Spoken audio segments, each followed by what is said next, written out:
Welcome to the Deep Dive. We're here to cut through the noise and get straight to the core insights on, well, some really fascinating topics. Mm-hmm. Today, we're actually venturing into a part of the Bible that, let's be honest, can look like just a long list of names. First Chronicles Chapter 7. Yeah, it does seem that way at first glance.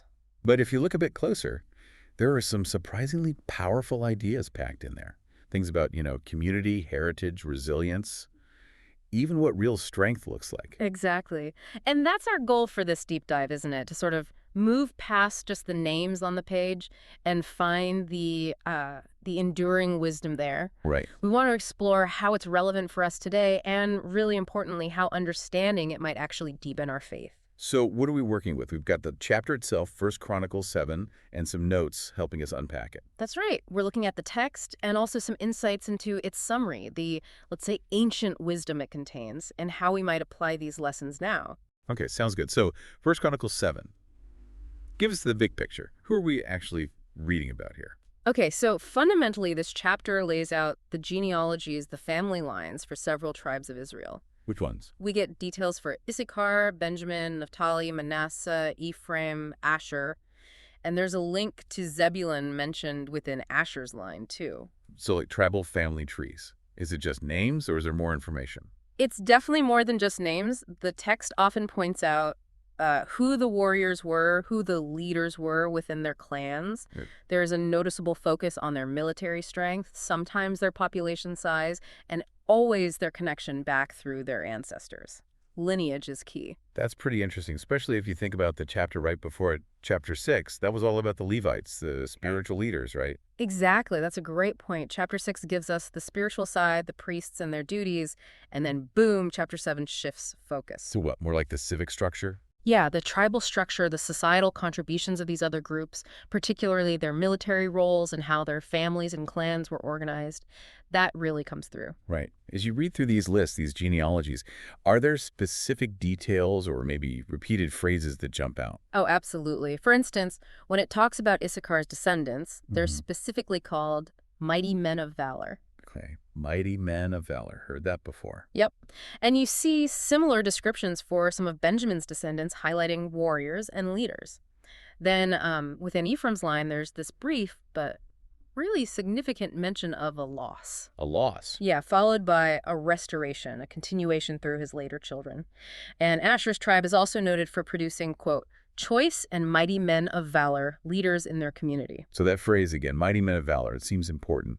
What did it really signify in that culture? Was it just about being a good fighter? Well, it certainly included physical prowess, but it was broader than that. Think of it as signifying individuals of great character, courage, honor, people committed to their community and its values. So respected figures, not just soldiers. Exactly. It wasn't solely for warriors on the battlefield. It represented strength and defending people, defending principles. And these genealogies listing these figures, they kind of underscore that strength wasn't just an individual trait. Also, It was deeply tied to their community, their shared heritage. It reflected this belief in shared responsibility and also, implicitly, God's faithfulness continuing through these family lines. okay, that adds depth. And you mentioned a story within Ephraim's list, something about loss. Yes, it's quite brief, tucked away in the names. It recounts how some of Ephraim's sons were killed. Oh, wow. Yeah, and it says he mourned for them for a long time.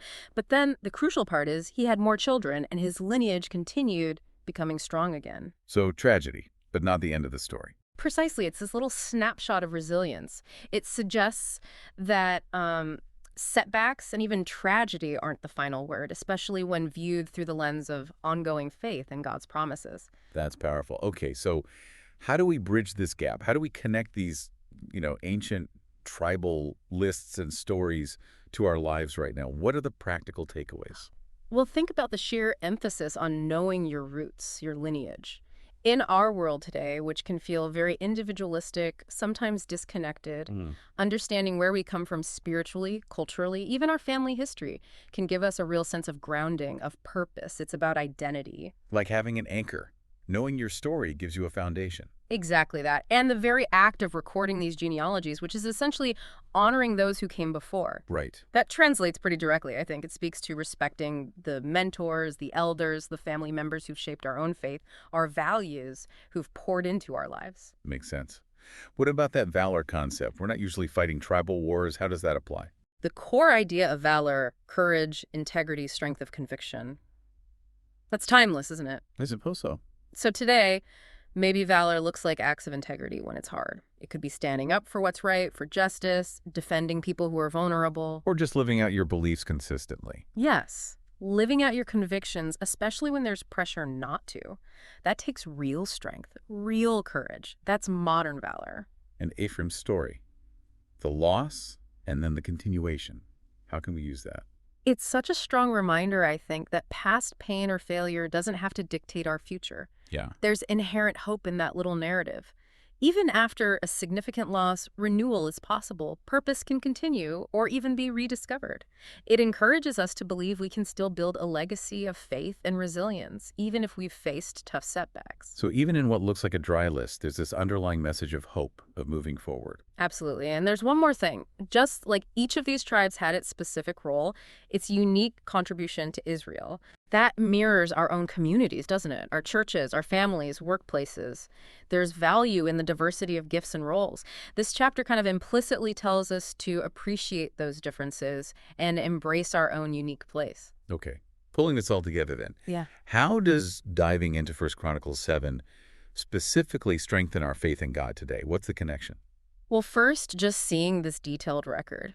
It shows God's consistent involvement, his hand in the history and the lineage of his people over generations. It's a powerful picture of his faithfulness. Right. He didn't forget them. The details matter. Exactly. And preserving these details shows what God valued.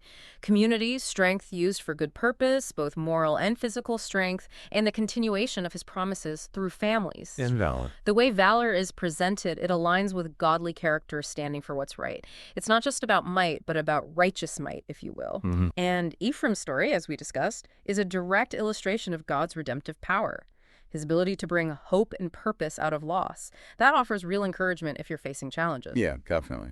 And finally, that idea that every tribe, every part has a vital role that reinforces our own sense of belonging. You know, it tells you that you matter, you have a purpose within the larger body of believers, that you're a key part of God's ongoing plan. It really is remarkable how much meaning you can pull from what looks like, well, just a list of names. It is, isn't it? I think the key takeaway really is that even in these seemingly dry, ancient records, we find these profound truths. Truths about our heritage, about real strength, about resilience, and maybe above all, about God's unwavering faithfulness through it all. So as we wrap up this deep dive, here's something maybe to mull over. Just like those individuals and families back in 1 Chronicles 7 were part of building a larger story. Your life, your actions today, they're also contributing to an ongoing narrative. So maybe ask yourself, what kind of legacy, especially of faith and courage, are you building right now? How are you living out those values we saw reflected in these ancient records? That's a great challenge. Maybe take a moment sometime soon to reflect on your own roots, your spiritual journey, the people who've shaped you, and think about how you can show that kind of valor, integrity, courage, conviction in your everyday life, connecting with our past and committing to those godly principles. That's really vital for strengthening our faith in our communities today.